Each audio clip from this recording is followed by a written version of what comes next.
Hey guys, what is up? Fig Nukin Records here, back again with another video. Today I'm bringing back a long lost series. I don't want to say lost, I guess, but a series I haven't done in a long time. And we're going to be doing more metal masterpieces today, switching up, adding a new genre to my pool of metal masterpieces.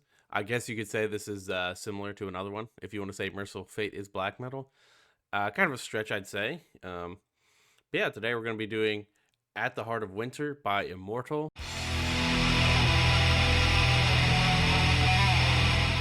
All right, this album came out in February 22nd of 1999. And at this time, the band was actually shortened down from its normal three members to only two. Of course, featuring Abbott on vocals, guitar, bass, and synth, and Horg, I believe is how you say it, on drums. It's the fifth studio album by the band. Demonez is absent on this record due to tendonitis, and he actually is partially in here, and that is for writing, which I've realized a lot of the writing in this album, through like my more recent listens, has it's a lot about like weather and seasons, and I know it's at the heart of winter, so I guess that makes sense. But you know, it is kind of more shocking to me that I don't know why. I mean, I guess they kind of always been I mean, the whole thing with black metal is like it's cold weather music, you know what I mean? Almost. Um, but yeah, this is definitely very different than I believe their first four albums, to me at least. And this is really the first album to be of this epic of scale and sound, and it almost resembles the shift in of Bathory with something like Bloodfire Death. Um, and this album has some of my like favorite riffing of all time. I've loved like Abbott's whole, I guess Immortal's whole time. Sorry, I'm being dumb, and I've really liked a lot of their music. To me, they're honestly probably the black metal band that's kind of got me into black metal almost. Like I was one of the Mayhem people. Like I know some people really like Mayhem as their like get into band. Um, I think the big ones are like Mayhem. Um, I guess the section could be one because they're very melodic. Gosh, I don't want to blank on Emperor. Emperor, of course, is huge. Uh, Behemoth. I could also see some people. I'm trying to think of bands that really like get people in. I mean, those are some at least.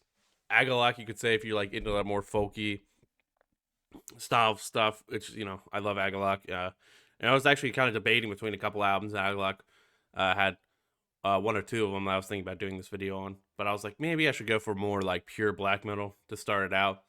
And I know this is a maybe not pure black metal. I was also thinking about doing a Marduk album, which would have been more pure black metal. But it is what it is. It's kind of like I kind of compare two albums in black metal genre, um, as like two of my favorite like early black metal albums, which would be of course Immortal's first album, and then Marduk's Heaven Shall Burn, which was the one album I was thinking of. Maybe that will come eventually. But this album really just is one of my favorite black metal albums of all time. I love the rhythmicness to it. I love so much stuff. It's very clean. Everything's very different. I don't know if it's the change between uh Demonaz being gone for this album, but it gets like a lot cleaner and more thrashy. I don't know if that's like more Abbas doing, but we'll have to like I don't know. Because even still, like stuff when he comes back, which I believe is Sons of Northern Darkness, uh, it's still very melodic and thrashy, which like comes with songs like Tyrants, which I want to talk about the each track here, man. Withstand the Fall of Time is up there with Tyrants as one of my favorite riffs by an Immortal song. Like that intro is fucking awesome, super epic song, and it's like 8 minutes of awesome black metal, and then you get something like Solar Fall, which has like cool space interludes that break up the song, especially after that like long 8 minutes. Like you have a 6 minute song going after an 8 minute song of just black metal. Like it gets a lot if you're not a fan of black metal. I think this album is actually very accessible to non-black metal fans, um, just for this reason that they have these more um, good breaks and everything like that that really expands the album, in my opinion. And then from Solarfall, you get that. from there on, you get Tragedies Blow at Horizons, which is another rip roaring track, has a really catchy chorus at the end of the track, as well as a beautiful interlude that again gives you almost time to digest the heaviness you just experienced. But a lot of that gets blown away in the end by ABBA's kind of growl that he throws in at the end, which is fucking awesome. Um, I know he's a little different because he's a little more. I don't know what the right word to say is for this, but he's kind of like. Um, his vocals are just kind of interesting in a way that they're more like, I don't want to say shouty, but almost like chanty, I guess is maybe the word. No, that's not the word. That's not the word. Um, I can't think of like the right way to say it, but his vocals are just different than some other um, black metal bands, and I think it's like closer to something like maybe is it Beharit? I believe is how you say it. Something like that, where it's almost like maybe yelly kind of thing, but I think it's a lot better than Beharit. I'm not a big Beharit fan. I love the instrumental on that, but that was also an album I was thinking about doing. I was listening to that one as well. Uh, just trying to figure out what video to do for my next metal masterpieces. Um, yeah, it's just like super unique, and I don't know. I believe I want to say Beharit's album came out, and I think that's pretty late. I think that's like 2008. Um, but yeah, I feel like you can almost get some of the. I mean, the problem is a lot of these bands, like even Dissection, had a lot of like spacier sections. No, okay, that came out from 1993. So I mean, they kind of I guess have that like spacier section maybe down earlier than a lot of bands. I'm trying to think when Dissection did Thorns of Crimson Death. Um, but yeah, there's like a lot of that like really cool or Storms of the Bane Light. What did I say? I don't even know what I can't even remember what I just said. It like threw me off so hard. Am I thinking of a song on there? What am I thinking of? There's not even a song called. I don't know what I was thinking. Oh no, Thorns of Crimson. Yeah, Thorns of Crimson Death is a song on there. Sorry. It's a great song, and that might be the song I'm thinking of. That has like a really like spacey um, intro, and that came out. When did this come out? 95. So yeah, both a little past. I mean, no matter what, it's kind of like the whole thing where dungeon synth is kind of made from black metal. So you get that with like Burzum and everything like that, and just having that like super spacey, toned out way. Of course, that like I said, we saw in Solarfall a lot, in Tragedies Blow at Horizon at the end there.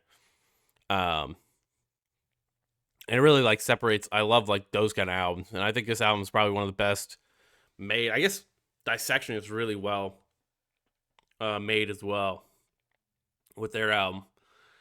It's just tough because like this, I think, is more pure black metal than Dissection. Dissection's kind of like Melodeath black and Melodeath, whatever you want to say.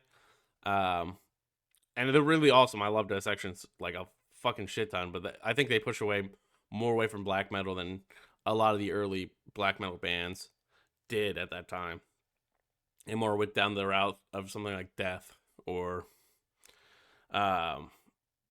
I don't want to say Death Man because they got even with their later works they got kind of more like super melodic and like almost thrashy. I get not just melodeathy. I don't know. They just went really like way less black metal-y. Where this is very black metal, but very clean feeling. Like I think Beharit doesn't feel very clean with their album. Um, Even though I know that album is like such a um, big album, such an important album because of how experimental that album is. And this album almost feels experimental for uh, some black metal albums, honestly.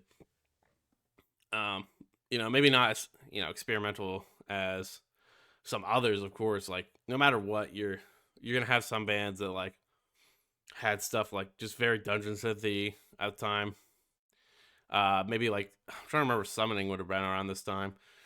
I'm not like you know, I'm a big fan of black metal, but bad with dates. A lot of that stuff kind of like blends. Like the '90s, I feel like all blend together for me when it comes to music, like death metal and stuff like that. Like I thought, um, excuse me, Sepultura. Like I thought some of their albums were post death, but I guess like I think someone was talking about how Sepultura's one album was like super technical compared to like death stuff at the time. I was like, wow, when did this album come out? It's like, oh, that came out in 1991. This one came out in '89. Like, yeah, I guess they're right.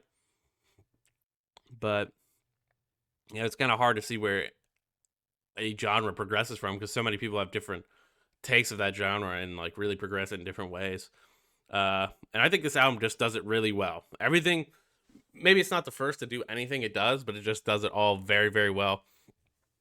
And really, I think makes a very digestible album for whether you're a black metal fan or whether you're just a extreme metal fan who's not really gotten into black metal yet. I think it's very, very uh, digestible, like I said. Um, but yeah, from Tragic Below the Horizon, then we go to Where Dark and Light Don't Differ. Oh, excuse me. I'm a little sick right now still. I don't know what the hell's going on with my sickness. But yeah, I'm a little sick, so sorry about everything. If I sound a little stuffy or nasally, that's probably why. But it comes at you with a kind of thrashy riff and awesome drumming. From Horror, probably the most non-weather season-based song on this album, honestly. Kind of talk about Demon Land and Conquest, but also features the first big solo of the album, which though short is still rocks, honestly. And then it kind of leads into the title track at the Heart of Winter, of course. The intro is so spacey and synth heavy. I just move the dungeon synth. Uh, ugh, sorry. I just like love the dungeon synth vibe. So I have like notes here, and so I was reading them and it said move the dungeon. Yeah, I don't know. But yeah, I just love the dungeon synth vibe it provides. At the same time, like 80s sci-fi scorey kind of thing going on there. And it goes to straight to awesome riffing, which definitely a theme of this album, of course. This album, I think, is probably one of the best riffing black metal albums of all time. And it has like a really traditional 80s metal riff, though. That I can't think of any early, like, even this early of black metal groups that have that kind of riffing in them. Again, like, I know like I said, there's probably so many bands that have this shit, and I just like there's so much black metal released at this time, and it's hard to find a lot of it because a lot of those tapes have been lost, or it's just like some fucking random YouTube has this band from 1993 who just released a fucking random black metal album. So I mean, it's really hard to find. And then, um, honestly, like that riff kind of almost feels like hair metal-y, honestly.